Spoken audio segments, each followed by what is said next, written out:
It will reduce the revenue by just £1.5 million a year from what we had originally anticipated.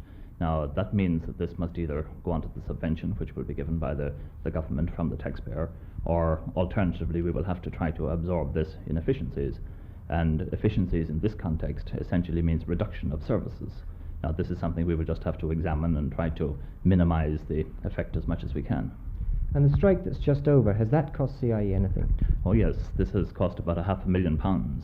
The loss in revenue, of course, was considerably more than that, but the savings associated with it, obviously we weren't paying wages, we didn't have fuel costs and that.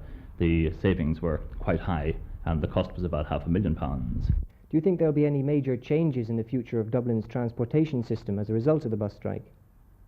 The most important lesson to be learned was that the city itself cannot do without buses, that the big losses in this was employment in the city centre and business in the city centre, and I think it would indicate that to use the American phrase, the death of the city centre, unless you have a good public transport system.